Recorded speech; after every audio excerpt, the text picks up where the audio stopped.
Hello friends, स्वागत है आपके अपने यूट्यूब चैनल में।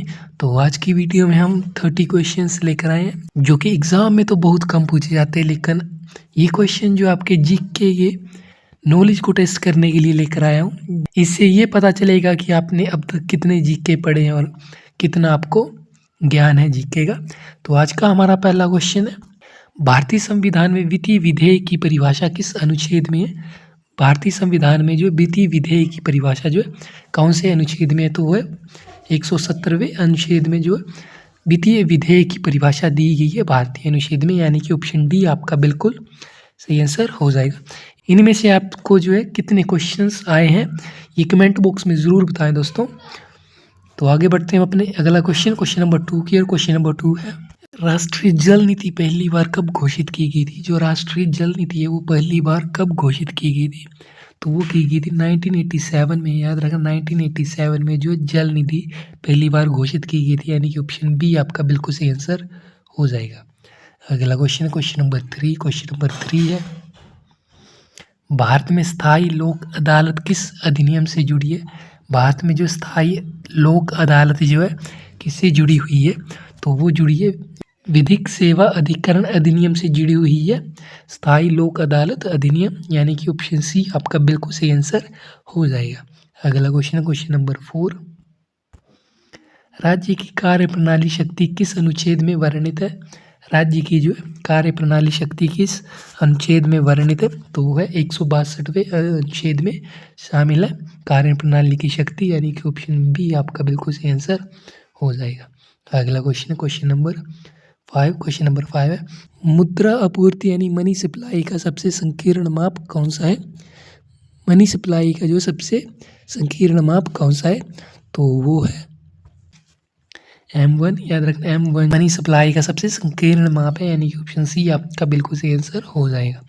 अगला क्वेश्चन नंबर 6। क्वेश्चन नंबर 6 है, भारतीय संविधान में संघ और राज्यों के बीच प्रशासनिक संबंध किस भाग में?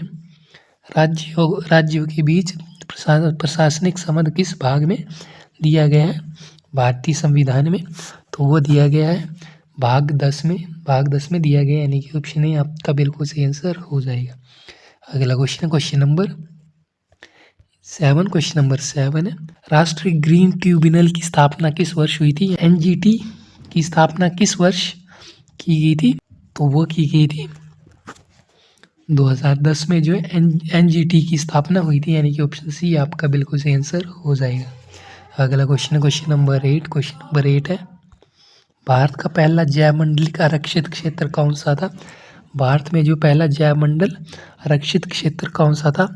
तो वो था नीलगिरी। याद रखना नीलगिरी जो है भारत का पहला जैवमंडल आरक्षित क्षेत्र था, यानी कि ऑप्शन ए आपका बिल्कुल सही आंसर हो जाएगा। अगला क्वेश्चन नंबर 9। क्वेश्चन नंबर 9 है, लोक लेखा समिति यानी PSC का अध्यक्ष सामान्यतः कौन होता है? तो वो होता है विपक्ष का सदस्य, यानी कि ऑप्शन बी इस क्वेश्चन का राइट आंसर हो जाएगा। अगला क्वेश्चन नंबर 10। क्वेश्चन नंबर 10 है, राष्ट्रीय आय में अप्रत्यक्ष कर घटाने पर क्या प्राप्त होता है? राष्ट्रीय आय में जो अप्रत्यक्ष कर घटाने से क्या प्राप्त होता है? तो वो प्राप्त होता है कारक लागत पर राष्ट्रीय आय। याद रखना कारक लागत पर जो है राष्ट्रीय आय प्राप्त होती है, यानी कि ऑप्शन सी आपका बिल्कुल सही आंसर हो जाएगा। अगला क्वेश्चन नंबर 11। क्वेश्चन नंबर 11 है,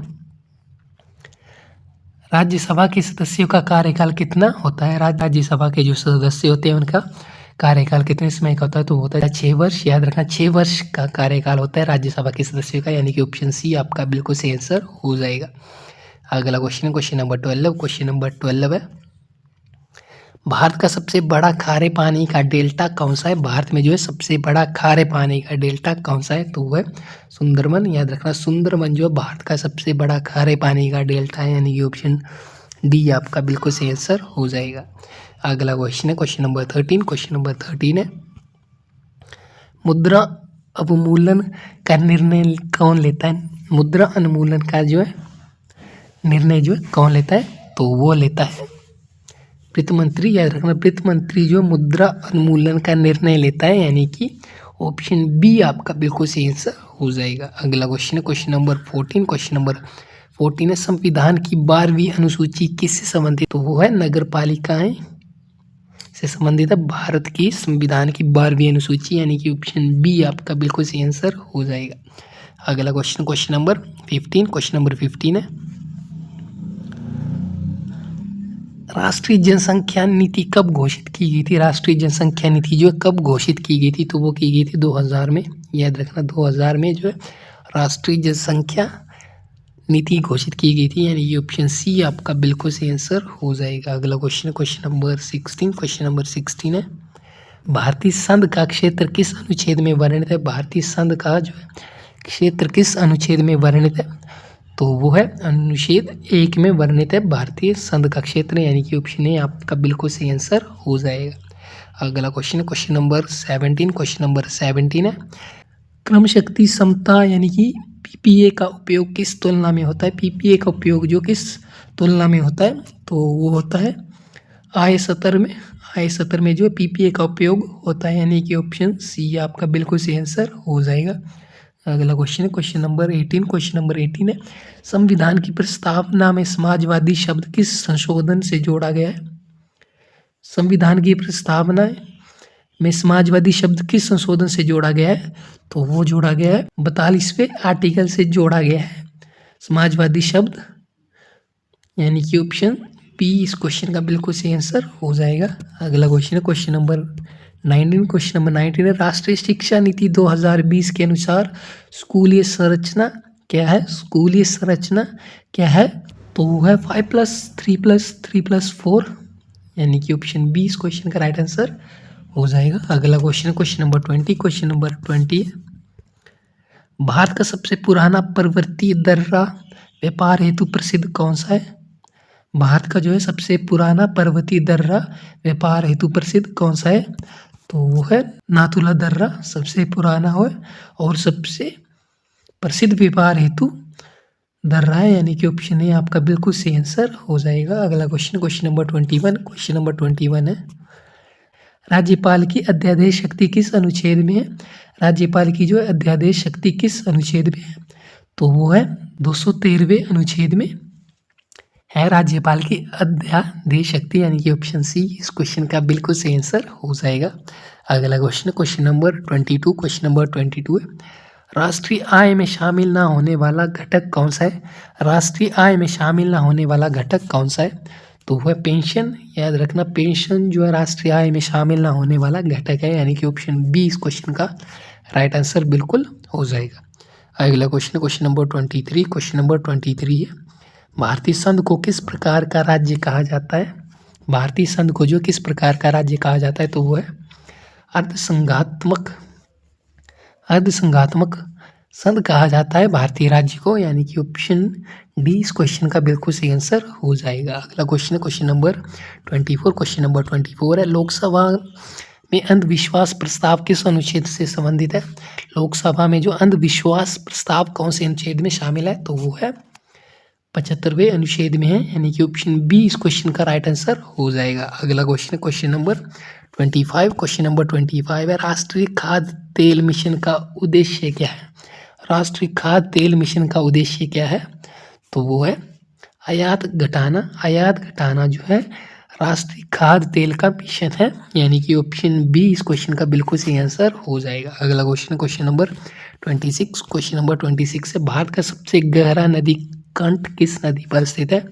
तो वो है ब्रह्मपुत्र नदी पर। याद रखना ब्रह्मपुत्र नदी पर जो है भारत का सबसे गहरा कंठ स्थित है, यानी कि ऑप्शन सी इस क्वेश्चन का बिल्कुल सही आंसर हो जाएगा। अगला क्वेश्चन नंबर 27 है, संविधान सभा की पहली बैठक कब हुई थी? संविधान सभा की जो है पहली बैठक कब हुई थी? तो वो हुई थी 9 दिसंबर 1946 को। याद रखना 9 दिसंबर 1946 को जो है संविधान सभा की प्रथम बैठक हुई थी, यानी कि ऑप्शन ए इस क्वेश्चन का बिल्कुल सही आंसर हो जाएगा।